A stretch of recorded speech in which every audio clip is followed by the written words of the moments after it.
Programang ito ay rated SPG, striktong patnubay at gabay ng magulang ang kailangan.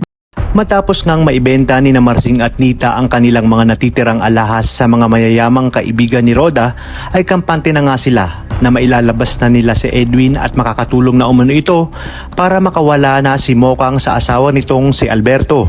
Kaya naman sinabi ni Nita na kailangan dalawin nila at subukang muling pumasok sa mansyon. At dahil nakalipat na nga ng bagong bahay ang mga Montenegro, ay wala na silang nadatnan na siyang mas lalong ikinabahala na mag-asawa.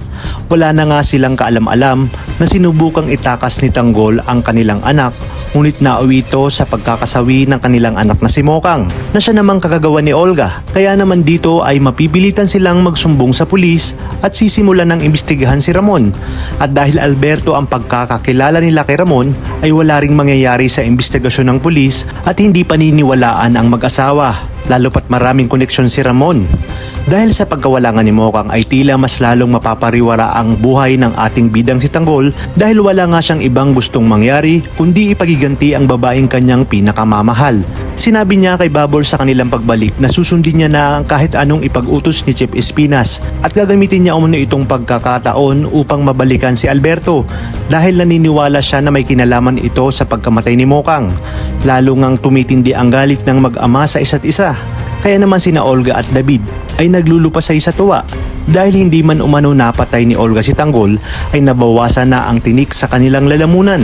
Sinabi ni Olga na marami pang bala ang kanyang baril at ito ay nakalaan para kay Tanggol upang maipaghiganti nga niya ang pagkamatay ng kanyang anak na si Greg.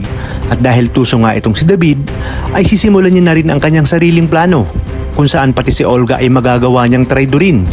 Mababalitaan niya rin na nasa loob ng bilibid si Tanggol dahil sinabi ito ng kanyang tatay Rigor. Hindi niya naman masabi na pumunta mismo sa mansyon ng mga Montenegro si Tanggol dahil paniguradong mabubuko ang kanyang plano at pagpapanggap na siyang ikagagalit ng kanyang tatay Rigor. Kaya naman dito gagawa siya ng paraan upang malaman ng kanyang tatay Rigor na talagang nakakalabas-masok si Tanggol sa bilibid.